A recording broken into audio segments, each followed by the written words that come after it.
En el año 1999, ya eso ya el siglo pasado, ¿verdad? Estuvimos todo un semestre, allá en Chile normalmente se manejan semestres, no tetramestres, pero un semestre en lo que fue mi primer año de la prepa. Se fue hace mucho tiempo atrás, ¿verdad? Y estuvimos durante el semestre haciendo cierto tipo de ejercicios con el profesor de la clase que se llama Educación Física y nos estuvo impartiendo varios aspectos de teoría, ¿no? Acerca de cómo escalar una montaña. Santiago de Chile, que es donde nací, está rodeado de muchas montañas, ¿verdad? Aquí tengo algunos chilenos que conocen Santiago y hay varias montañas y una de esas, aunque no es montaña, pero se llama el Cerro Manquehue. Tiene una cima de 1638 metros y la idea del curso era durante el semestre estar pues tomando cierta teoría, nos hizo preparación física, nos enseñó algunos implementos de escalada y la idea era que al terminar como salón de clase hiciéramos la excursión y llegáramos hasta la cima para poder ver toda la ciudad, algo similar al obispado, ¿no? Que ustedes tienen una pequeña visión de la ciudad más amplia o Chipinque, que sería algo así, no sé qué altura tenga Chipinque, pero 1630 metros y poquito más abajo de la cima hay una pequeña explanada donde normalmente la gente se toma su foto del recuerdo, ¿verdad? Y se ve la ciudad. Así que habíamos estado preparándonos por un buen tiempo para hacer esa escalada y el profesor acompañado de un instructor, entonces llegó el gran día, estábamos todos listos, teníamos que usar cierto tipo de ropa, cierto tipo de zapatos. Gracias a Dios en ese tiempo no habían Crocs, porque más que alguno hubiera llegado con Crocs, ¿verdad? A pesar de las instrucciones. Pero teníamos que ir con algún tipo de zapato especial, teníamos que ir con cierta protección especial, también con cierta cantidad de agua, cada uno, sombrero, bloqueador solar, toda la jornada, ¿no? Llegó el gran día y el instructor nos reunió a todo el grupo antes de subir y nos dio las últimas instrucciones. Y nos dijo, mire, gran parte del camino es tranquilo, es muy suave, todos van a poder subir sin mucha necesidad de ayuda, sostenimiento, pero hay ciertas zonas del camino en donde vamos a tener equipos de avanzada que van a subir conmigo y van a tener unos picos, llamamos, donde tú te sostienes mejor. Y luego íbamos a hacer bajar cuerdas amarradas a un árbol o amarradas a un compañero o uno o dos compañeros para entonces subir con más seguridad y había algunas partes, algunas zonas con más peligro, así que íbamos todos tranquilos hasta que a una compañera se le ocurrió arruinarnos el viaje. Íbamos ahí y había una zona que sí estaba más o menos empinadita, pero el problema ahí es que esa tierra tenía muchas piedras chiquitas y normalmente pues están sueltas, ¿no? Ya saben, me imagino que a alguien le ha pasado que pisa esas piedras sueltitas y bueno, pues de repente solo sentimos un ¡ay! Hasta que queda enganchada en unas espinas, toda raspada las piernas, las manos. Bueno, el asunto es que esta situación expuso a algunos de nosotros a acompañar al instructor a una zona más peligrosa aún, porque ahora había que bajar, ayudar a esa compañera a subir, a regresar al camino. Pero no solo eso, es que no alcanzamos a llegar al lugar de la foto. ¿Por qué? Porque ahora todo el equipo tuvo que ir, diría mi suegro, ¿verdad? Para atrás la gente, dicen allá en el rancho. Bueno, tuvimos que bajar y el profesor nos juntó otra vez y nos dijo, ¿qué creen que nos dijo? Por eso les dijimos, ¿verdad? Bien, todos para abajo, porque ahora había que ayudarla y hubo que acompañarla en el camino porque iba lastimada. El asunto es que su desobediencia a los límites, su desobediencia a ciertos procesos, no solo la dañó a ella, sino también al grupo que estábamos acompañándola. Además, obligó a algunos a asumir ciertos riesgos adicionales a lo que estaba presupuestado, ¿verdad? Tener que descender a un cierto lugar, tomarla, hacer un esfuerzo adicional. Todo por no obedecer los límites saludables que se habían establecido al inicio de la ruta. De la misma manera, mis hermanos, el Señor, como guía y cabeza supremo de la iglesia, ha definido ciertos límites para la ruta en la que Él ha delegado autoridad a la iglesia. Él nos ha avisado que hay ciertas zonas peligrosas en el camino. Él nos ha advertido que en la ejecución de este poder y autoridad de la iglesia hay zonas peligrosas, hay zonas resbaladizas, hay zonas en las que necesitamos apoyo externo, hay zonas en las que podemos caer y salir dañados, hay zonas en las que necesitamos alerta temprana. Pero ¿saben qué? También hay zonas en las que necesitamos un rotundo no. Muchos cristianos no entienden por qué existe la iglesia, ni cómo debe funcionar la iglesia, ni siquiera entienden el poder que ha sido delegado a la iglesia. Y como no entienden para qué existe la iglesia, cómo funciona la iglesia y el poder que tiene la iglesia, entonces tampoco conocen los límites que el Señor de la iglesia ha establecido a ese designado o delegado poder. Hace poco tiempo, Lifeway Research hizo una investigación allá en Estados Unidos acerca precisamente de este tema de la autoridad de la iglesia. Y una de esas preguntas fue, ¿tiene mi iglesia local autoridad para declarar o al menos hacer una afirmación formal de que yo no soy salvo? Este estudio dice que 9 de cada 10 evangélicos practicantes dice que no. Dentro de este estudio, Lifeway consultó a algunos maestros de seminarios y algunos pastores para saber qué respondían ellos. Por ejemplo, el doctor Al Mohler respondió en ese estudio, por supuesto que la iglesia local tiene esta autoridad. Esta es en realidad una responsabilidad, no es solo un privilegio. Y es ejercido por todas las congregaciones que requieren de una profesión creíble de fe de sus miembros. Aunque, y aquí es donde hay que hacer la distinción, la iglesia no puede hacer una declaración con certeza eterna. Obviamente, ¿verdad? Con certeza eterna. Pero sí tiene una autoridad legítima delegada por el Señor para hacer una declaración eclesiástica que evalúa el fruto de una persona que confiesa ser cristiano. 9 de cada 10 evangélicos dicen que no. Y si no sabes qué autoridad tiene la iglesia, tampoco vas a saber cuáles son los límites de ella.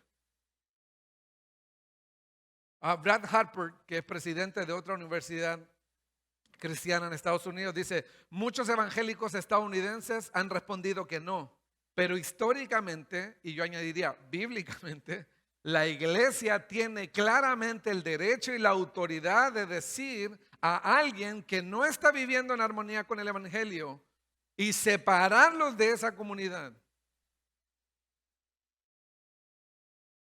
Jonathan Leeman, que algunos ya lo conocen aquí, también añadió algo ahí diciendo que los miembros de la iglesia son los que a través de las ordenanzas hacen visible una afirmación pública y eclesiástica de la profesión de fe de una persona. Y la disciplina eclesiástica, aunque no es el tema de hoy, yo sé que creo que más adelante ya viene específicamente el proceso disciplinario, pero ese proceso concluye con un juicio eclesiástico que precisamente hace esto. Evalúa si realmente a la luz del fruto de una persona la iglesia puede afirmar su profesión de fe. Entonces, como ven, este problema eclesiológico no es simple, no es sencillo, no es superficial y tristemente no son casos excepcionales. Una gran cantidad, o sea, 9 de cada 10. Y podríamos ser gentiles, tal vez decir 7. Vamos a decir que el estudio no es tan preciso, pero aún así es un número alto que no entiende este tema de la autoridad de la congregación. Y por eso vamos a ir ahí a Mateo 18. A Mateo 18 y vamos a hablar un poco de este tema que va a ser la continuación de la predicación anterior que di, pero hoy nos vamos a enfocar un poquitito más. La anterior fue la explicación teológica del tema, hoy voy a enfocarme un poco más en los límites necesarios para la ejecución de esa autoridad delegada. Los límites necesarios, de hecho ahí está el título en pantalla, ¿verdad? Autoridad con límites necesarios, y voy a tratar de explicar un poquito mejor también qué es congregacionalismo. Pero ahí en Mateo 18, si me acompañan, versículo 15 dice: por tanto, si tu hermano peca, ahí tenemos a un hermano, a alguien que al menos reconocemos como creyente. ¿Qué pecado comete? No sabemos. La Biblia no nos dice qué pecado. Simplemente dice si un cristiano peca, un hermano peca. Ve y repréndele estando tú y él solos, y ese ya es el proceso, ¿no?, de la disciplina que se va a enfocar luego en otra predicación. Repréndele estando tú y él solos, y si te oyere, es decir, si le has convencido de esa situación y él se arrepiente, responde a esa confrontación personal, entonces, ¿qué dice? ¿Le has ganado a tu hermano? No. ¿Qué dice? Has ganado a tu hermano. Hermano, mire, esto hace gran detalle.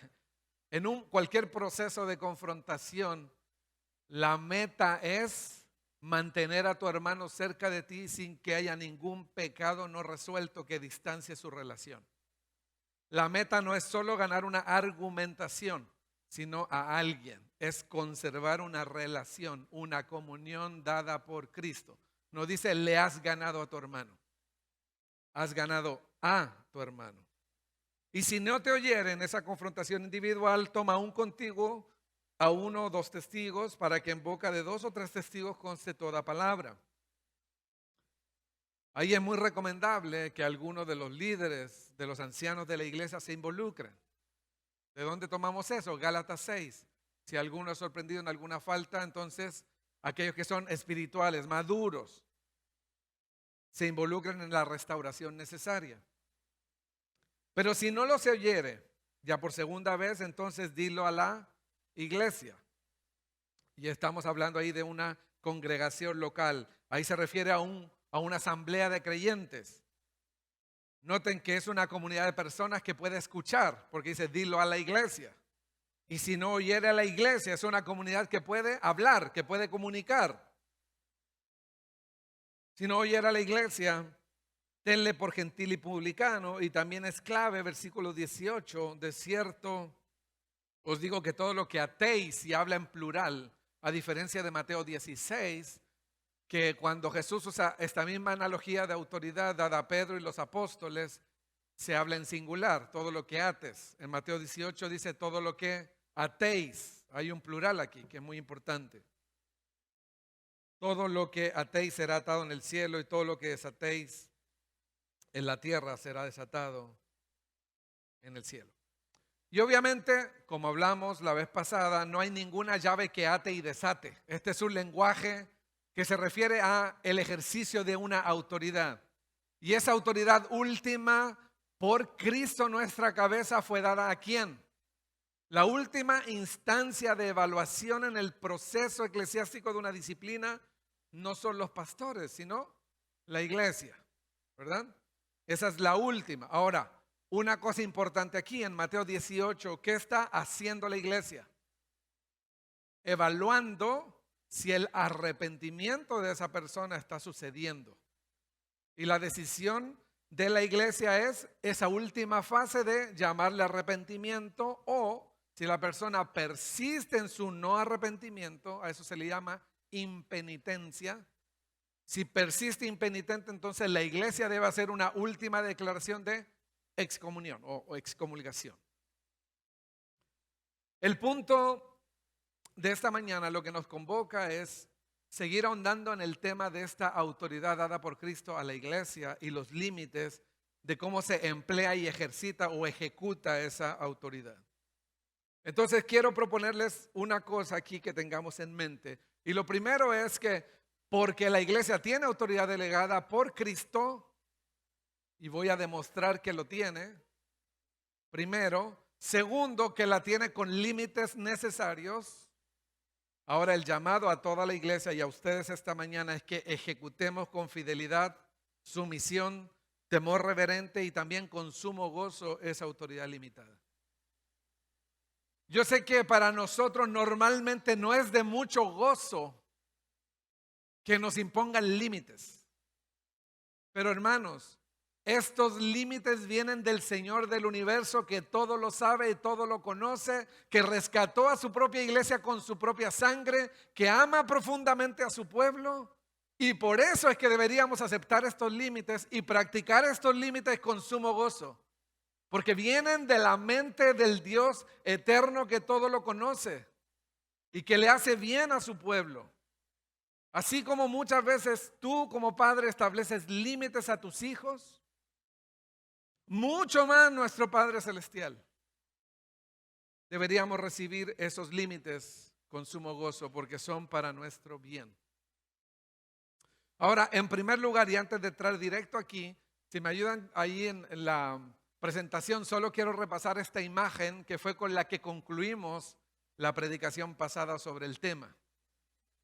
Y lo que hablamos en esta imagen, y aquí le quiero dar crédito y por eso subí con estos libros, porque en la sesión de hoy voy a estar citando frecuentemente esto y no quiero estar citando cada vez uno por uno, pero sí estoy tomando mucho de este libro, La llave del reino de los cielos, de John Cotton, y Edificación y belleza, del doctor Renihan, de los cuales también he aprendido mucho en este tema, para no estar citando así cada cosita, ¿verdad? Pero hablamos en esta imagen que la C que está arriba corresponde ¿a quién? A Cristo, ¿verdad? En la Reforma este tema fue debatido, fue una discusión. ¿Quién es cabeza universal de la iglesia? ¿Quién es el único que tiene autoridad real y efectiva para atar la conciencia de todos los creyentes en todo el mundo? Cristo. La Iglesia Católica Romana diría el Papa. Cuando habla ex cátedra, ¿verdad?, sobre la silla de Pedro, él puede comunicar, delimitar, hablar en nombre de Dios y atar la conciencia de todos los creyentes en el mundo. Y nosotros decimos, no, el único que tiene esa autoridad universal es Cristo. ¿Y cómo lo hace? ¿Cómo comunica o cómo comunicó sus decretos infalibles? Bueno, nosotros los tenemos registrados en las Sagradas Escrituras a través de esa autoridad comunicada, y la A que ustedes ven ahí chiquita en medio de las llaves es de los apóstoles del Señor. Y hemos hablado de dos llaves, una en Mateo 16, que es la autoridad de proteger y preservar, y también añadimos proclamar el qué del reino, que tiene que ver con la confesión que le permite a alguien entrar en el reino de los cielos. Lo que hizo Jesús con Pedro en Mateo 16. Pedro, ¿qué dicen ustedes?, le pregunta a sus apóstoles, ¿qué soy yo? Y de la respuesta a esa pregunta depende la eternidad de una persona. De la respuesta a esa pregunta depende la entrada al reino eterno de una persona. ¿Y la iglesia qué es lo que hace? Protege, preserva y proclama el evangelio. Nadie tiene autoridad para pervertir el evangelio, ni editar el evangelio, ni diluir el evangelio. El apóstol Pablo, escribiendo a los Gálatas, ¿qué dijo? Si aún un ángel del cielo o uno de nosotros les anuncia un evangelio diferente del que ya habéis recibido, que el tal sea anatema. La iglesia no tiene autoridad de definir qué es el evangelio o no. Nosotros vamos a las escrituras y predicamos el evangelio como está en las escrituras, como lo enseñó el Señor y nos fue transmitido por los apóstoles. Sin ediciones, sin disculpas, porque esa es la tarea de la iglesia y esa es la legítima autoridad que Dios delegó a los apóstoles. Entonces ellos han definido, han establecido esa plataforma o ese fundamento sobre el cual la iglesia se edifica. Pero la segunda llave entonces es esta llave de autoridad que Jesús da a la asamblea, a la iglesia, a la membresía, a ese grupo de miembros que están en una comunidad definida, que escucha, que habla y que juzga. Y que tiene una autoridad real dada por Cristo de emitir un juicio terrenal que tiene impactos eternos.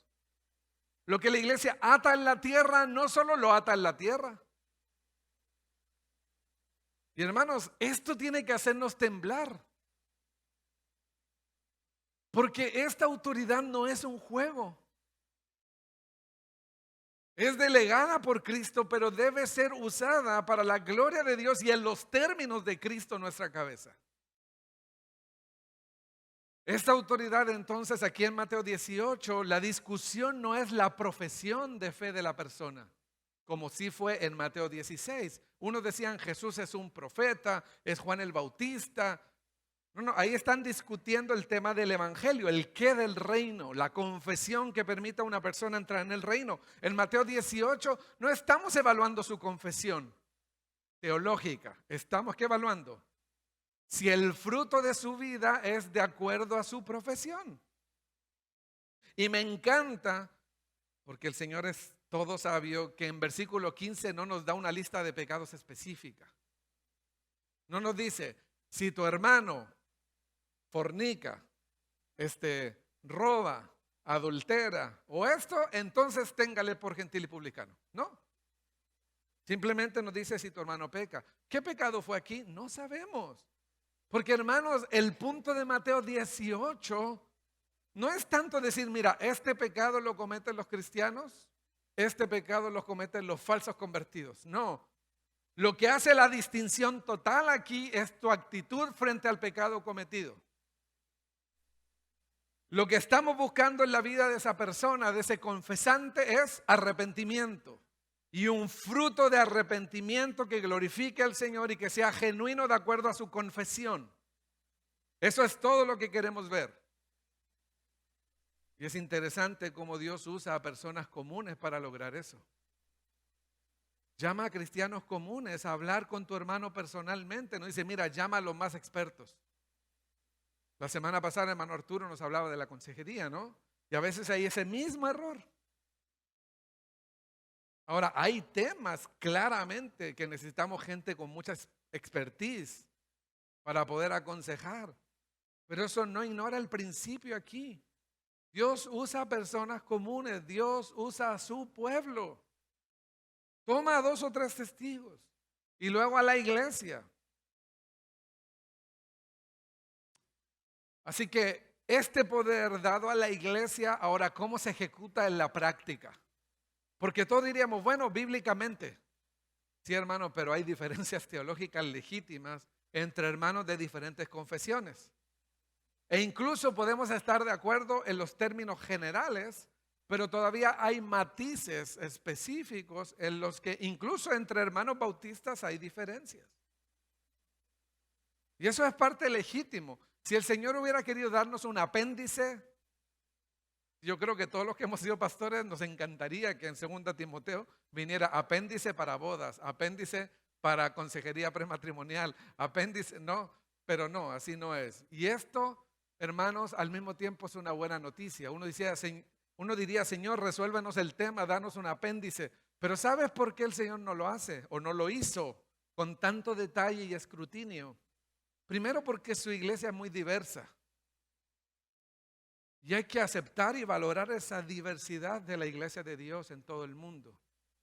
Pero la segunda gran razón es que esto nos obliga y nos humilla delante de Cristo a depender de Él en cada decisión que la iglesia toma. Nadie lo sabe todo, nadie tiene todas las respuestas, nadie sabe cómo hacer todos los procesos. Esto nos humilla delante de nuestra cabeza, Cristo Jesús, y nos obliga a ir en dependencia a su gracia.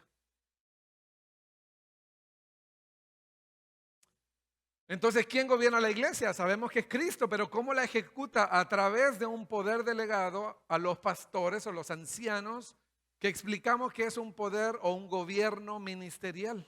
Hay palabras de gobierno en el Nuevo Testamento que son delegadas, pero ¿por qué usamos ministerial?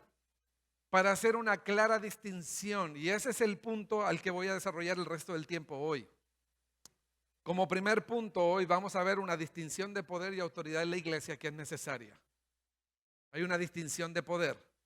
Primero, en el Nuevo Testamento entonces vemos que en la iglesia Cristo tiene autoridad absoluta. Los apóstoles tienen un papel de autoridad o tuvieron un papel de autoridad. Los pastores tienen un poder delegado de gobierno, pero también los miembros la tienen. Y necesitamos distinguir cómo funcionan unos de otros y cómo armonizan para poder cumplir fielmente el diseño de Dios. ¿Cómo funciona este equilibrio? ¿Cómo se ejecuta esta autoridad en la práctica? ¿Cuáles son los límites de uno y del otro? ¿Cómo es la dinámica entre estos cuatro? Y tenemos que hacer una distinción, aunque parece obvia, pero es necesaria. Es que hay un solo poder supremo, soberano y legislativo. Uno solo. Y ese es el poder de Cristo. Y hay otro poder que es delegado, subordinado, ministerial y limitado. Solo hay un poder supremo, soberano y legislativo. Ese poder es absoluto. Ese es el poder de Cristo, la autoridad de Cristo. Los otros tres, es decir, apóstoles, pastores o ancianos y la congregación, caen en el siguiente nivel, que es un poder delegado, subordinado, ministerial y limitado. Solo para que se aclare. Y espacio limitado. Y quiero hacer aquí una serie de 3 afirmaciones para desarrollar esto. En primer lugar, que el poder supremo y soberano de la iglesia le pertenece únicamente al Señor. Y aquí voy a citar al pastor Jorge Rodríguez del Ministerio Legado Bautista Confesional. Él dice, aquel que tiene esas llaves que no son como las llaves que tiene la iglesia. Hay una única llave a la que hace alusión allá en Apocalipsis. Y que ni siquiera son las llaves que tuvieron los apóstoles. Son unas llaves únicas de autoridad, son soberanas. Son de aquel que tiene sobre sus hombros el gobierno entero del universo. Aquel que tiene esas llaves que él abre y nadie cierra. ¿Se recuerdan? Aquel que tiene las llaves que abre y nadie cierra. Esa autoridad son las llaves de Cristo. Y es en esa autoridad sobre la cual la iglesia ahora, con autoridad delegada, ministerial, limitada, se levanta, actúa y ejecuta ese poder. Y cita aquí el hermano Jorge, el pastor Jorge. Y eso nos debe recordar y remecer en la necesidad de pensar todo el tiempo y recordar todo el tiempo a quién le pertenece esta iglesia. ¿Por quién hacemos todo lo que hacemos? ¿A quién le pertenece el fruto y crecimiento de la iglesia? Y la respuesta es única: a Cristo. Ahora, el Señor por su gracia ha usado personas en estos 45 más o menos que tiene Genesaret. Sí, Él ha usado personas. Pero en última instancia, todo lo bueno que ha pasado aquí le pertenece solo a Cristo. Y termina aquí el pastor Jorge. Es a Él por medio de quien somos pulidos, nutridos y enseñados. Es por Cristo el verdadero dueño de la iglesia, y añado el único, el que tiene la única autoridad soberana sobre todo. Hermanos, y cuando perdemos esto de vista, nos confundimos. Ahora, segundo, Cristo delegó una autoridad particular a los apóstoles. ¿Y por qué estoy haciendo esta distinción hablando de límites? Porque hay cosas que hicieron los apóstoles en el Nuevo Testamento en su calidad de apóstoles que nosotros los pastores no tenemos hoy autoridad de hacer, porque no somos apóstoles. Y cuando leemos o examinamos algunos textos del Nuevo Testamento, necesitamos distinguir que los apóstoles tuvieron una autoridad especial y particular, que no es la misma que tenemos nosotros los pastores. Los apóstoles fueron dotados y llamados por el Señor a ser un grupo de hombres únicos e irrepetibles, son únicos, bajo la inspiración soberana del Espíritu Santo para comunicar de manera infalible y canónica el fundamento doctrinal que comunicó los decretos y leyes de Cristo. Lo repito, ellos fueron dotados y llamados por Dios como hombres únicos e irrepetibles, bajo la inspiración soberana del Espíritu Santo, para comunicar de manera infalible y canónica el fundamento doctrinal único de la iglesia que comunica o establece los decretos, leyes y órdenes de Cristo. El mismo apóstol Pedro lo reconoce así. Dice, los santos hombres de Dios hablaron siendo inspirados por el Espíritu Santo, pero nunca la profecía fue traída. ¿Por qué? Por voluntad humana. En otras palabras, los apóstoles no tuvieron una reunión entre ellos y decir, bueno, ¿qué te gustaría escribir a ti? ¿Y qué te gustaría escribir a ti? A ver, pongámonos de acuerdo para no repetir las mismas cosas. No hubo ese cónclave. Porque la comunicación de los decretos de Cristo siempre fue acción soberana del Espíritu de Dios. Y John Cotton hace una distinción específica que es muy necesaria para entender el sano ejercicio de la autoridad o gobierno delegado a los pastores. John Cotton dice, cito, cada apóstol tenía en sí mismo todo el poder ministerial de todos los oficios en conjunto de la iglesia. Ellos exhortaban como pastores, enseñaban como maestros, gobernaban como gobernantes, recibían y distribuían ofrendas de iglesia en iglesia, como lo harían los diáconos. Cualquiera de los apóstoles llevaba en sí mismo la autoridad y poder de la iglesia como si tuviera en sí mismo la presencia y concurrencia de la iglesia entera. Podían bautizar directamente o censurar directamente a un pecador en una iglesia. La pregunta obvia es, ¿tiene un pastor la misma autoridad de los apóstoles hoy? No. Y por eso cuando examinamos pasajes del Nuevo Testamento en donde vemos a apóstoles haciendo algunas actividades que involucraban gobierno eclesiástico, tenemos que examinarlos teniendo en consideración esta distinción clave. Los pastores hoy no tienen autoridad de apóstol, pero sí tienen autoridad apostólica. ¿En qué sentido tienen autoridad apostólica? En la medida que todo lo que hacen tiene fundamento bíblico dentro de los límites que Dios les ha designado.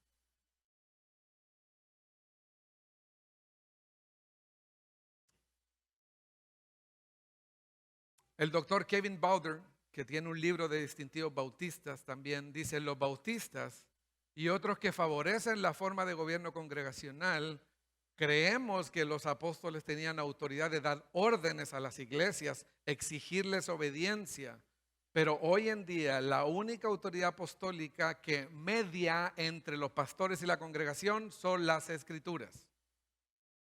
Sin los apóstoles en escena, ya todos murieron, entonces ya no es relevante discutir la cuestión de revocar una acción congregacional, como sí vemos en el Nuevo Testamento. Entonces los pastores no ejecutan la autoridad ministerial a la misma manera que los apóstoles la delegaron. Y esta distinción es muy clave para prevenir el autoritarismo. Pero es muy clave para mantener un ejercicio saludable y bien limitado y piadoso dentro del gobierno legítimo que sí tienen los pastores. Entonces, un par de implicaciones en esta distinción. Solo el Señor tiene gobierno de manera absoluta y requiere obediencia absoluta, atando la conciencia de todos los creyentes en el mundo entero. Segundo, solo Él puede establecer leyes para los cristianos en todo el mundo. El Señor dejó un testimonio escrito e infalible de sus decretos. Esto es lo que ahora media y regula el ejercicio tanto de los pastores como la autoridad o poder de la congregación. Este poder y autoridad delegados por Cristo fueron dados para ejecutar, enseñar y publicar hasta hacer que se cumplan sus leyes en la iglesia. Por eso es un poder ministerial. Es responsabilidad de todos los miembros entonces indagar, saber, conocer, profundizar cómo ejecutar esta autoridad. Así que debido a que Cristo es la cabeza, Cristo habla y la iglesia dice amén. Punto final. Ahora, este poder ministerial fue dado a la congregación y a los pastores en su conjunto. A eso le llamamos asamblea. Uno de mis profesores siempre usaba este concepto, a la iglesia asambleada. Asambleada. Por ejemplo, solo por darle un ejemplo, no tenía mis notas, pero solo por darle un ejemplo de esta distinción, podemos ir a Corintios, primero a los Corintios, vayan ahí, solo para mostrarles esta distinción. ¿A qué me refiero con asambleada? Asambleada. Primera a los Corintios capítulo 11, versículo 17. Cuando el apóstol Pablo está corrigiendo las malas prácticas en la cena del Señor, él hace una distinción de un tipo de reunión específica en que la iglesia está legítimamente asambleada ejecutando su poder.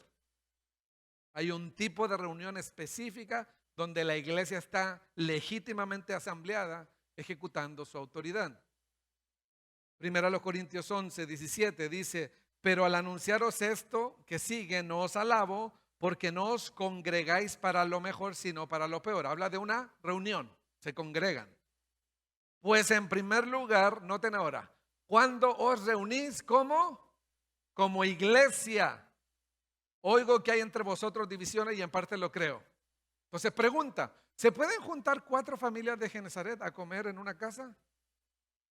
¿Y necesitan un permiso escrito del pastor para...? No, son creyentes, pero esos creyentes se deben juntar y decir: ¿sabes qué? Se me antojó celebrar la cena del Señor, entre nosotros nos vamos a poner de acuerdo, vamos a disciplinar a tal miembro y es más, hasta lo vamos a excomulgar de la congregación. ¿No? ¿Son creyentes? Sí. ¿Son miembros de la misma iglesia? Sí, pero no están reunidos como iglesia. O sea que Pablo hace una distinción clara en un tipo de reunión que es legítima, en donde la iglesia está asambleada, a eso me refiero. ¿Y cómo se asamblea la iglesia? Con sus pastores y oficiales, pastores y diáconos y miembros. Lo mismo sucede, por ejemplo, en Hechos capítulo 6, cuando está todo el problema de la crítica que había a los apóstoles sobre la distribución de las mesas y que las mujeres griegas eran descuidadas. ¿Y qué dice? Los apóstoles entonces congregaron, llamaron a la asamblea y reunidos como iglesia, entonces los apóstoles mandan o dirigen un proceso de buscar 7 hombres y todo lo demás. Eso continúa. Entonces a eso me refiero con asambleada, que hay un tipo de reunión en la que legítimamente la iglesia está reunida para ejecutar su poder y responsabilidad. Esta distinción es importante. Ahora, ¿a qué me refiero con los límites de la congregación? Que es el segundo punto. Es que ¿cómo debería funcionar este poder delegado? ¿Qué rol tienen los ancianos y qué rol tienen los miembros? ¿Y cómo se conjugan el uno con el otro? ¿Cómo interactúan? ¿Qué rol tiene la asamblea? ¿Qué hace la asamblea? ¿Qué hacen los ancianos? Estos límites deben estar claramente definidos para que entonces la ejecución de ese poder dado a la iglesia funcione en armonía. Por eso me encanta el título de este libro, aunque es un poco pesado la lectura, tengo que reconocerlo, pero edificación y belleza. ¿Sabes por qué? Porque la iglesia de Cristo, en armonía, ejecutando con claridad y de una manera bíblica su poder legítimo, es una iglesia preciosa. Aunque a la iglesia le toca hacer cosas difíciles como disciplinar a un miembro o a veces hasta excomulgar a un miembro, pero al fin y al cabo esas cosas son preciosas. ¿Por qué? Porque Cristo, nuestra cabeza, nos dice que es algo precioso para el bien de la iglesia. Entonces, ¿qué hace la iglesia cuando hay detalles que no están definidos con un versículo? Por ejemplo, no tenemos un versículo que nos diga qué hace la iglesia para comprar una propiedad nueva y cuál es el límite de su presupuesto y cada cuánto tiempo la iglesia debería invertir en una nueva propiedad. No tenemos un versículo. Entonces tenemos que reconocer que hay muchos aspectos de la interacción entre el gobierno de los ancianos, que es legítimo, y la autoridad o poder de la iglesia que no están regulados con un versículo. Hay ciertos detalles, como nos dijo nuestro instructor, nos dio más o menos la ruta, nos anunció ciertos pasajes complejos, pero él no nos dijo exactamente en qué centímetro está cada piedra que pueda hacernos tropezar. ¿Cuál era la solución? Ir atentos a cada detalle, ir mirando a nuestro guía, ir observando los detalles. Eso se llama sabiduría. Sabiduría. Hay muchos aspectos que requieren mucha sabiduría y consejo en esta interacción. El poder de la llave, dice Benjamin Cage, que tiene otro libro muy bueno, La gloria de una iglesia verdadera. el poder de las llaves o el recibir en la congregación miembros y expulsar de la misma ha sido encomendado a la iglesia. Y de hecho Jeremy Cagle escribió un artículo que él no está de acuerdo con esto y él defiende el gobierno absoluto de ancianos. Y él nota lo que dice en un artículo que publicó el 31 de mayo del 2014. En ninguna parte del Nuevo Testamento vemos que la iglesia debe ser dirigida por un gobierno democrático de la mayoría. A través de los libros de los Hechos y las cartas de Pablo a Timoteo, entre paréntesis, los manuales que establecen el liderazgo de la iglesia, vemos que la iglesia deben ser dirigida solo por ancianos. El problema con su declaración, bueno, hay varios, pero al menos dos premisas que están erróneas. La primera es que él propone una caricatura del congregacionalismo, que yo también diría que es errónea. Congregacionalismo no es una democracia del pueblo abierta. Yo estoy de acuerdo con lo que él está diciendo. Pero el segundo problema con su premisa es que él hace una delimitación o una segmentación a su argumento de forma arbitraria. ¿Por qué solo Hechos y las 3 epístolas pastorales debieran determinar si la iglesia tiene o no autoridad legítima? ¿Y Mateo 18? ¿No es nuestro Señor hablando? ¿Quién delimitó eso? Es una delimitación arbitraria. Ahora, estamos de acuerdo que la iglesia no es una democracia directa. ¿A qué me refiero con una democracia directa? En que los miembros no tienen en sí mismos, por sí solos, la autoridad de la iglesia. Y escúcheme esto, un tiempo atrás anduvo de moda unas playeras allá en Estados Unidos que decían, yo soy la iglesia. Y ese es un error teológico garrafal. No, tú no eres la iglesia. Tú eres miembro de la iglesia si crees en Cristo, ¿verdad? Pero tú no eres la iglesia. En una democracia directa, la gente cree erróneamente que cada miembro tiene la misma autoridad de los pastores para proponer abiertamente mociones que deciden aspectos de la iglesia. Pues yo me paro y digo lo que quiero, yo me paro y digo lo que quiero, y yo propongo acá, yo segundo acá, y bueno, la iglesia es una mayoría del pueblo, un tipo de socialismo cristianizado. Eso no es congregacionalismo. Así que hay algunas cuestiones que tenemos que entender bien en los límites. ¿Qué hace la iglesia? ¿Qué autoridad le fue dada? Pero al mismo tiempo esto nos hace pensar que los límites de los pastores también deben ser reconocidos por los miembros para evitar el abuso. Y yo añado también evitar el descuido, ¿sí? Porque no es solo abuso, a veces hay pastores descuidados, nada más que no hacen lo que tienen que hacer. Y eso también la iglesia tiene que actuar. Primero, no se puede tratar a los miembros de la iglesia como espectadores pasivos, simplemente. No, ellos tienen una autoridad y tienen un juego vital en la salud de la iglesia. Segundo, la iglesia tiene la libertad de reconocer y afirmar a sus propios oficiales. A la iglesia no se le debe imponer ningún pastor. Es decir, usted no puede llegar y decir, ¿sabes qué? Mañana mi hijo es pastor. ¿Y por qué? Nada más porque yo lo llamé. Se acabó, como pasa en muchas iglesias. No, hermanos, las iglesias no son, ¿cómo se llama?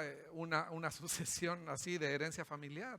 Aunque no hay nada de malo que haya familiares trabajando. En la Biblia lo vemos. Tenemos a Bernabé y Juan Marcos, que eran familiares también.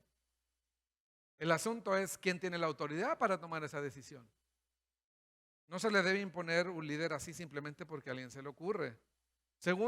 Tercero, la iglesia tiene la libertad de confrontar y cuestionar a los miembros que no están viviendo de acuerdo a su profesión de fe.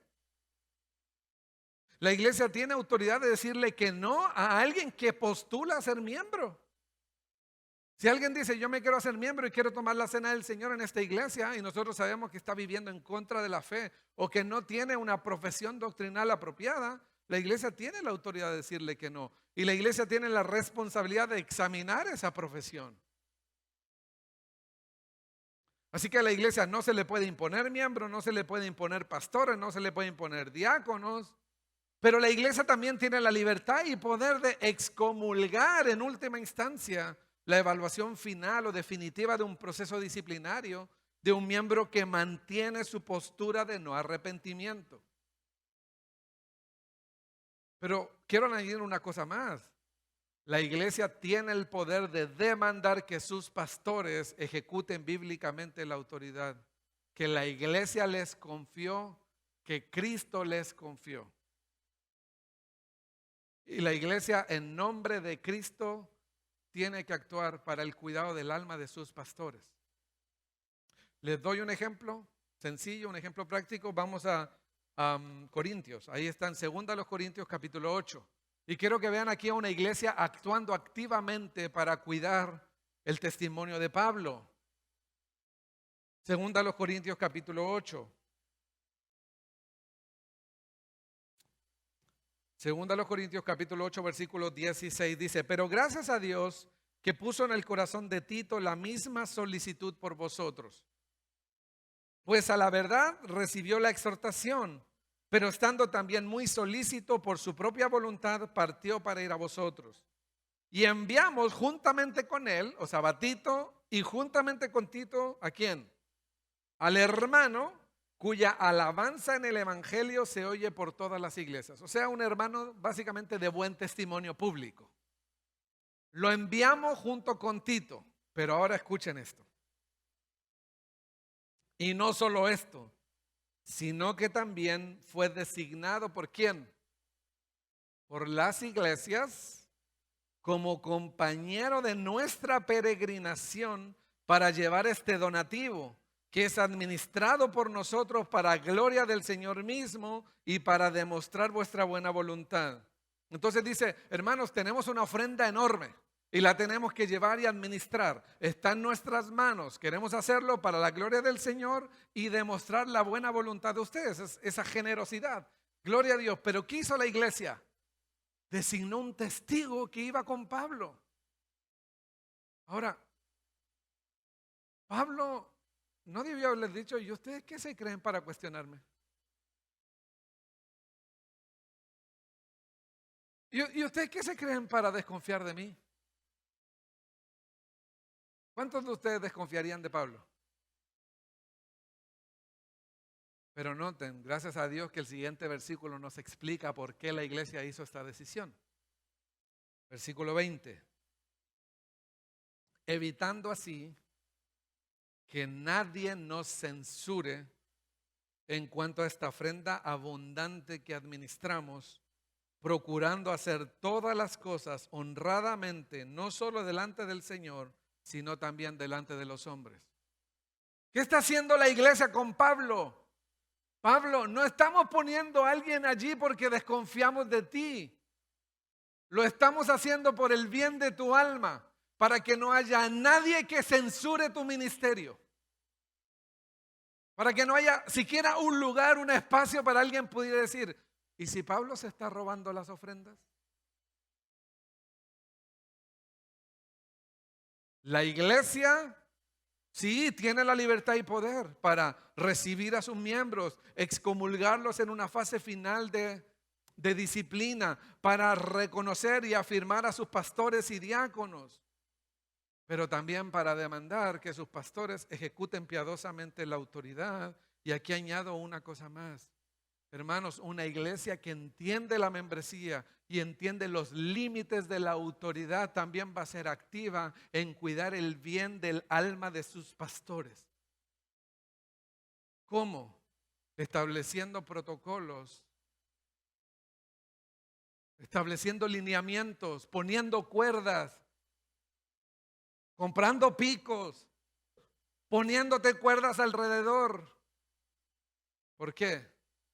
Porque la iglesia lo necesita y los pastores lo necesitan. Ahora, una objeción común de los que hablan del gobierno absoluto de ancianos es que la iglesia está llena de miembros incapaces e inmaduros que no pueden tomar decisiones sabias. Ese es un argumento común. Yo lo he debatido con pastores.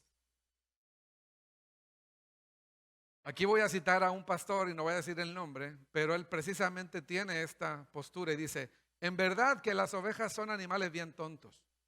Debido a que el Señor nos llama a nosotros oveja, la descripción de oveja nos hace despertar a la cruda realidad en cuanto a cómo debemos ser espiritualmente en verdad, desvalidos y sin esperanzas, indomables por naturaleza. Por eso necesitamos a los ancianos.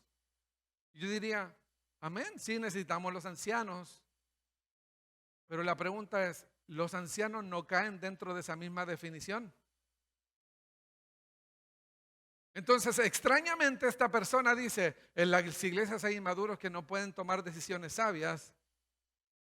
¿Y qué le hace creer a él que él no está dentro de ese grupo que muchas veces va a ser incapaz de tomar decisiones sabias? Hermanos, para que esta autoridad funcione bien, nuestra confianza no tiene que estar en ningún hombre, sino solo en Cristo. Yo estoy convencido que el nuevo creyente y el hermano más noble y sencillo en esta iglesia tiene al mismo Espíritu Santo que yo tengo. ¿Y sabes qué? Cristo, que gobierna todas las cosas, está más interesado que tú y que yo que a la iglesia le vaya bien. Así que confío en Él, confío en Él. Ahora, un aspecto práctico sobre el tema de cómo entonces tomamos estas decisiones que involucran a la iglesia, un voto o una afirmación o un proceso de afirmación, son las mayorías calificadas. No es recomendable que las iglesias, en los casos que deben involucrarse, como ya los mencioné, en la afirmación de miembros, excomunión en un proceso de disciplina, etcétera, reconocimiento de sus oficiales, no es sabio que las mayorías establecidas sean 50% más uno, porque normalmente conducen a división de forma muy sencilla. Un aspecto práctico sobre esto es las mayorías calificadas, es decir, por lo menos 2/3 o 3/4 de ahí para arriba. ¿Para qué? Para que te asegures que las decisiones van a ser bien informadas, bien planeadas, con un buen tiempo de oración, bien argumentadas, transparentes, devotas a Cristo. ¿Para qué? Para que la iglesia al momento de afirmar una decisión esté segura que ha buscado la faz del Señor. Decisiones sabias, hermanos, no se toman en un microondas. La iglesia necesita buscar mucho más al Señor. Nuestros hermanos presbiterianos en el tiempo de la Reforma entonces abogaban que el uso exclusivo de estas llaves estaban en los ancianos. Hoy en iglesias que se llaman normalmente bíblicas o iglesias de ancianos se habla de un ancianato, es decir, que toda la autoridad está siempre exclusivamente en los ancianos. Nosotros como bautistas no creemos eso. Pero la caricatura que presentó aquel autor a veces sucede en algunas iglesias. Y aquí es donde voy al tercer punto, los límites ahora de los pastores. Porque si bien es cierto que hay riesgo que los pastores pudieran eventualmente extralimitarse de su poder, también existe el riesgo de que las iglesias usen indebidamente su poder. Mi papá, años atrás, fue testigo de un homicidio en una iglesia en donde hubo un pleito en que no se pusieron de acuerdo por una decisión de remodelación del edificio. ¿Deben pasar ese tipo de decisiones por la congregación siempre y en todos los casos? Y la respuesta es no. No.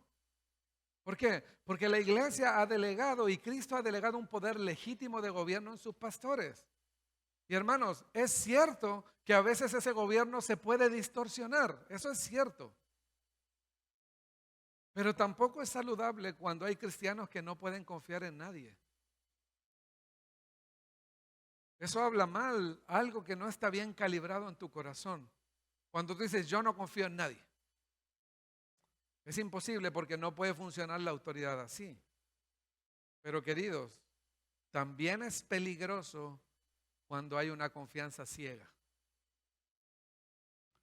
Cualquier indicio de adhesión a ciegas a un líder humano es advertencia de idolatría. Cualquier tipo de adhesión a ciegas. Entonces, queridos, nuestra amarteología, nuestra doctrina del pecado, es lo que debe liderar esos límites, equilibrios y procesos y protocolos Como les dije, en esa definición que escribió este pastor acerca del gobierno absoluto de ancianos, ¿qué le hace pensar a él que él no está en ese mismo grupo de personas que pueden caer y que son ovejas torpes, que pueden fallar a veces en las cosas más obvias? Sí, los hombres de Dios se espera que sean hombres piadosos, pero no son infalibles. La iglesia les otorga una autoridad, pero esa autoridad primariamente vino de Cristo. Cristo los ha llamado, la iglesia afirma, examina, reconoce, ordena a sus pastores, pero al fin y al cabo, ¿a quién le deben lealtad absoluta a los pastores? A Cristo. Así que cuando una iglesia se decide a poner en rebeldía contra la escritura y presiona a sus pastores a tomar decisiones que contradicen la palabra, el pastor debe decir no. Porque así como el pastor puede usar ilegítimamente su autoridad, la congregación puede hacer una votación ilegítima. Eso sucede en las dos vías. Hermano, no estamos en la gloria. Todavía estamos sujetos a deslices, a caídas, tropiezos. Así que la lealtad de un pastor a su congregación está limitada a su lealtad a Cristo. Pero por otro lado, la iglesia no puede tener una lealtad ciega con ningún hombre. No importa quién sea ese hombre. No importa quién sea. Piensa en tu predicador favorito de la internet. Ninguna iglesia le debe lealtad ciega a ningún hombre. Eso es lo que nos dice nuestra martirología, ¿no? ¿Sabes lo extraño? Es que muchas veces hablamos de la doctrina del pecado y de la depravación total y que existe en nosotros como creyentes esa pasión que todavía lucha y batalla con nuestra alma, pero parece que de la nada esa martirología no me toca a mí, le toca a otros nomás. No, queridos, estamos ahí en el peligro. Pero ¿sabes qué? Cristo, que es más sabio que todos nosotros, nos ha dicho, ¿sabes qué? Estos límites son buenos para tu alma, te hacen bien. Cuando los pastores oprimen, abusan, demandan a la iglesia algo que contradiga la escritura, la iglesia también puede decir, no, pastor. Y la iglesia debería llamar a arrepentimiento a ese pastor, amonestarlo en amor y en privado, como sigue Mateo 18, etcétera. ¿Para qué? Para que ese pastor lo más rápido posible entonces se retracte de cualquier atisbo o luz de posible abuso de autoridad. Y si esa persona no se retracta de su abuso de autoridad, la iglesia tiene el derecho, el poder y la libertad dada por Cristo de decir, no te reconocemos más como nuestro pastor. Así que, hermanos, hay una interrelación inseparable entre la iglesia y los pastores cuando se ejecuta esta autoridad. Mark Dever lo ilustra así. Los ancianos dirigen el volante, es decir, a ellos les fue dado el gobierno y van dirigiendo a la congregación y la iglesia confía. Es como cuando tú sales de viaje y confías en que el del autobús no se va a dormir y tú echas tu asiento para atrás y te duermes bien, padre. Y tú vas diciendo, ojalá y el chofer no se muera, ¿verdad? No se duerma, porque se duerme él, nos dormimos todos para siempre, ¿verdad? Bueno, los ancianos dirigen la iglesia y confiamos en ellos. ¿Por qué? Porque los hemos examinado, hemos reconocido su vida y confirmamos su testimonio, su amor por el Señor, su capacidad de enseñar fielmente la palabra. Y por su parte, dice Mark Dever, la iglesia es el freno de mano. Que todo el tiempo, de forma activa, porque ¿cómo aplicas el freno de mano? ¿Cuando ya te fuiste por el despeñadero? No, la iglesia tiene que estar activa en la conducción para decir, oye, vas muy rápido, mira, allá viene una pendiente, bájale. Tienes que estar involucrado para que esto resulte. Si la iglesia se duerme en su responsabilidad, ¿sabes qué? A veces también condena a sus pastores. Entonces, ¿por qué los pastores necesitaríamos ese freno si se supone que los hombres de Dios somos piadosos, somos maduros? Primero, porque Cristo lo ordenó así.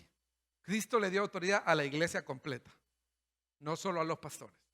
Segundo, porque no somos infalibles y somos susceptibles al error, no solo al error teológico, también al error metodológico, es decir, a las maneras en que aplicamos nuestra teología.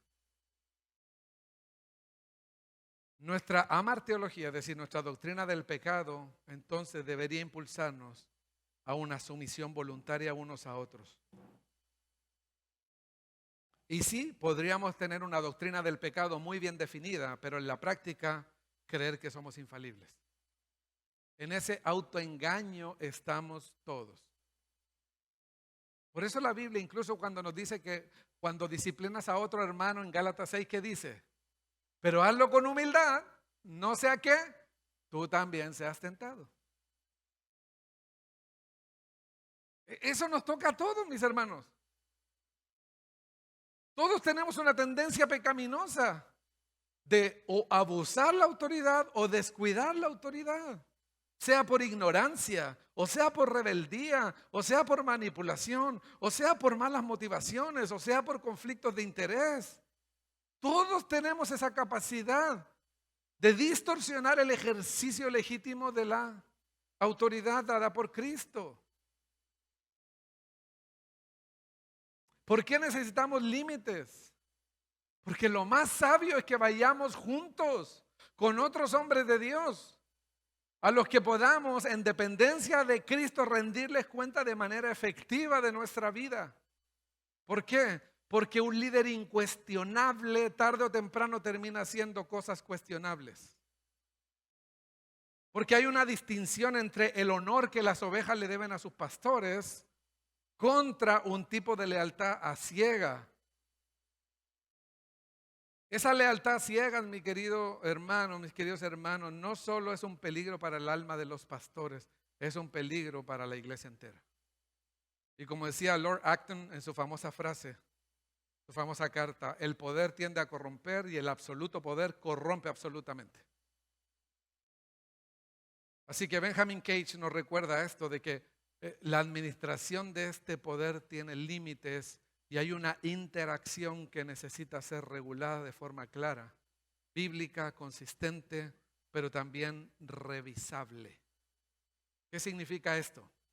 Que a veces vamos a escribir ciertas regulaciones o aspectos que van a regular esta interacción, pero a lo mejor en unos años más van a surgir nuevos aspectos que obligan a perfeccionar esto. Y aquí quiero terminar con unos consejos prácticos para ejecutar esta autoridad limitada. Primero, recordar siempre que quien gobierna la iglesia es Cristo. Esta cuestión es vital. O sea que todo el tiempo recién lo cantamos, Cristo, mis ojos pongo en ti. Todo el tiempo tenemos que volver a esto. Todo el tiempo tenemos que volver a esto. Cristo gobierna la iglesia a través de un poder ministerial delegado a sus pastores que no es absoluto, que no es legislativo. Ellos deben ser fieles a la palabra y la iglesia estar activa en el ejercicio de ese poder por el bien de sus pastores, por el bien de la iglesia y porque Cristo lo manda. Vivir en una sumisión piadosa a Cristo, a las Escrituras. Pero hermanos, para que esta interacción funcione, aquí hay algunos consejos prácticos. Primero, una pluralidad paritaria de pastores en donde hay verdadera rendición de cuenta, donde hay verdadera comunicación, límites, alertas, frenos de mano, advertencias, exhortaciones, correcciones, amonestaciones. Donde entre los pastores, ese equipo pastoral, debe haber un manejo sabio, bíblico, ilimitado y también regulado de la autoridad. Segundo, la iglesia entera necesita un compromiso fuerte, consistente de aprender, crecer, meditar, reflexionar, contextualizar. Agrégale los verbos que quieras, pero la iglesia debe conocer este tema. Queremos ser una iglesia bella, preciosa, sana. Eso no depende solo del púlpito. Depende de la iglesia completa. Tercero, la iglesia necesita una política escrita, clara y definida acerca de cómo va a funcionar esa interrelación. Cómo funcionan los límites. Hay iglesias que a eso le llaman constitución. Y una constitución debe ser lo suficientemente clara y definida para regular cómo funciona el poder, cómo funciona la autoridad, cuáles son los límites, hasta dónde y hasta cuándo, cómo funcionan las cosas.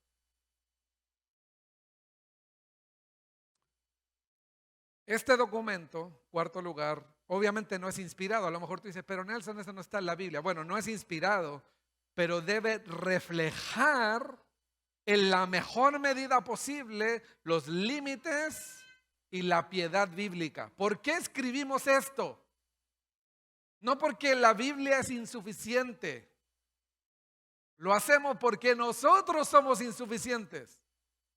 Y necesitamos regulaciones claras que intercomuniquen esa interacción iglesia-ancianos. Algunos protocolos por escrito, fechas, rendiciones de cuenta pública, protocolos financieros, protocolos éticos. Les pongo un ejemplo sencillo de un protocolo ético. ¿Debería un pastor visitar a una muchacha de 15 años cuando sabe que en su casa está sola y va a ir a orar por ella? No, ¿verdad? Pero hay un versículo que nos diga, no visitaréis a la muchachéis de los 15 años. No hay ningún versículo que diga eso. Pero hay principios de ética, de santidad. Hay principios de cuidado para no censurar el ministerio de ese hermano, de ese pastor.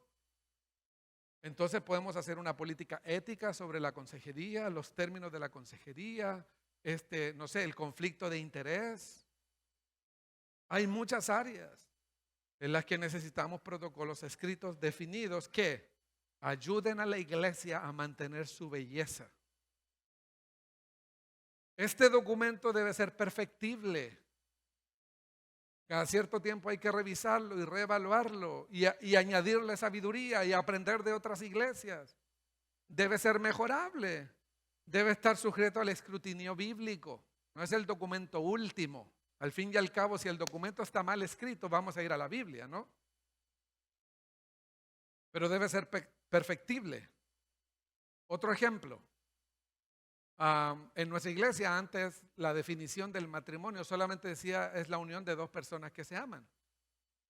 Pero hoy como iglesia y los tiempos nos han obligado a definir con mejor precisión lo que creemos acerca del matrimonio. Y ya no dice que es solo la unión de dos personas, sino es la unión de pacto indisoluble entre un hombre y una mujer, entre paréntesis, que nacieron biológicamente hombre y mujer. ¿A qué me refiero con perfectible? Es que cada cierto tiempo necesitamos revisar cómo funcionamos. Pero sabes que si toda la iglesia echa para atrás la silla y dice, bueno, hasta que se quebre un vidrio abremos los ojos, es una iglesia dormida, que no solo expone al conductor y no solo expone a sus pastores, es una iglesia que está echando por tierra una autoridad preciosa que Cristo le ha delegado. Y esta autoridad, hermanos, y con esto quiero terminar este último consejo práctico. Creo que necesitamos orar mucho más por nuestros pastores. Si hay algo de lo cual nunca voy a estar más agradecido con alguien es cuando alguien me dice, Nelson, estoy orando por ti. Estoy orando por ti. Porque lo necesito. Porque lo necesito y porque sus pastores lo necesitan mucho más de lo que ustedes creen. Así que, porque la iglesia tiene una autoridad delegada por Cristo, con estos límites necesarios, ejecutemos con fidelidad, con sumisión, con un temor reverente, pero también con sumo gozo. Los límites que Cristo nos ha puesto son buenos. Son para el bien de la iglesia y para el bien de nuestra alma. ¿Por qué no oramos al Señor? Amado Dios, venimos delante de ti, Señor, en completa necesidad de Cristo. Nadie de aquí lo sabe todo. Nadie tiene la respuesta a todas las preguntas. Nadie, Señor, tiene el mapa definido de todas las rutas que tomar. Nadie puede anticipar todos los caminos que puedan venir. Nadie. Y si tenemos una expectativa falsa, nos vamos a desilusionar bien fácil. Nadie, pero nuestra confianza es que Cristo es el gran capitán de su iglesia. Y la iglesia en términos últimos no depende de ningún hombre, sino de Cristo, que la cuida, la protege, la ama, la ha lavado, la ha comprado. Pero Señor, reconocemos que Cristo usa hombres. Usa hombres. Y usa a los hombres y mujeres también más sencillos y nobles y tiernos de esta congregación cuando sea necesario ejecutar el poder. Y oramos, Señor, para que nos des madurez y nos des un compromiso real con la iglesia y con el ejercicio del poder y la autoridad. Que nos permitas estar alertas. Y sobre todo, Señor, esa es mi oración, que mis hermanos se entreguen devotamente a Cristo, a su palabra y a orar por sus pastores y sus líderes.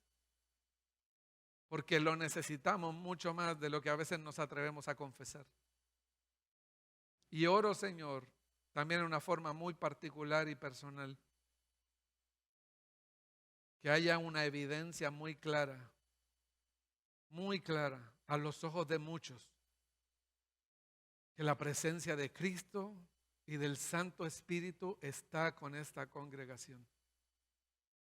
Lo pido para la gloria tuya, en el nombre de Jesús. Amén.